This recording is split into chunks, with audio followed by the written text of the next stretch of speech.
दोस्तों ये क्वेश्चन जो आपको दिख रहा है ये आपके हिंदी मेजर कोर्स सेमेस्टर 1 का बहुत ही इम्पोर्टेंट क्वेश्चन है जो आपको मैं आसान भाषा में समझाने की कोशिश करूंगा। दोस्तों आप चाहते हैं कि आपके हिंदी मेजर कोर्स के सारे समस्या का समाधान आसान भाषा में कराया जाए तो चैनल को सब्सक्राइब करके जुड़ जाए मेरे चैनल से। तो चलिए वीडियो को स्टार्ट करते हैं। अमीर खुसरो के जीवनी को संक्षेप में लिखें। तो आपको दोस्तों आंसर कुछ इस प्रकार लिखना है। अमीर खुसरो का जन्म 1253 ईस्वी में, जो अनुमानित है दोस्तों, आधुनिक उत्तर प्रदेश के कासगंज जिले के पटियाली गांव में हुआ था। इनके पिता का नाम सैफुद्दीन महमूद और माता का नाम हजरत बीबी दौलतनाज था। अमीर खुसरो मुख्य रूप से फारसी भाषा के कवि थे। प्रसिद्ध सूफी संत हजरत निजामुद्दीन औलिया अमीर खुसरो के गुरु थे। अमीर खुसरो को पहला कवि माना जाता है जिन्होंने हिंदी, हिंदवी और फारसी भाषा का प्रयोग अपनी रचनाओं में किए थे। अमीर खुसरो ने जिस समय कविता की रचना करना शुरू किए उस समय राजस्थानी, पिंगल और फारसी भाषा का उपयोग काफी अधिक होता था, लेकिन अमीर खुसरो ने इन सभी भाषाओं को छोड़कर हिंदी भाषा का प्रयोग किए।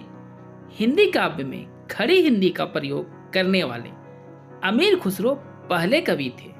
अपने हिंदी ज्ञान का खुसरो ने खुद से तारीफ करते हुए यह कहे हैं कि मैं हिंदुस्तान का तूती हूँ। अमीर खुसरो ने दोहा, गीत, पहेली, मुकरी, ग्रंथ इत्यादि की रचना किए।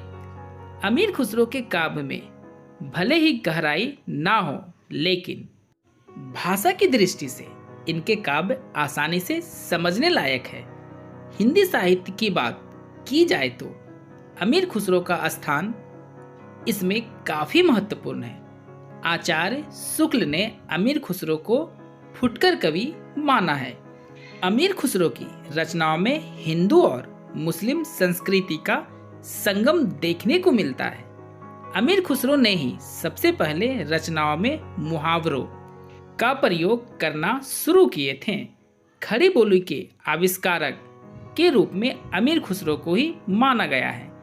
भारतीय गायन शैली कव्वाली और सितार में अमीर खुसरो का ही महत्वपूर्ण योगदान माना जाता है। दोस्तों इसे और आसान भाषा में समझा जाए तो अमीर खुसरो ही वे पहले मुस्लिम कवि माने जाते हैं जिन्होंने अपने समय के आसान भाषाओं का प्रयोग ना करके हिंदी और खड़ी हिंदी का प्रयोग तथा हिंदवी भाषा का प्रयोग अपने काव्य रचनाओं में किए थे। इतना लिखने के बाद दोस्तों आपको निष्कर्षतः जरूर लिखना चाहिए ताकि आपको पूरा में पूरा मार्क्स मिल सके। तो निष्कर्षतः हम यह कह सकते हैं कि अमीर खुसरो का योगदान काफी प्रशंसनीय है। हिंदी भाषा को रचनाओं में प्रयोग करने वाले अमीर खुसरो ही थे। अलाउद्दीन खिलजी के यह दरबारी कवि थे तथा यह पहले कवि थे जिन्होंने 8 सुल्तानों के दरबार में अपनी सेवा दी थी। अमीर खुसरो की मृत्यु अक्टूबर के महीने में 1325 ईस्वी में दिल्ली में ही हो गई थी।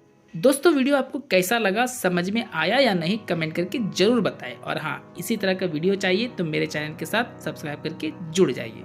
मिलते हैं हम लोग अगले वीडियो में।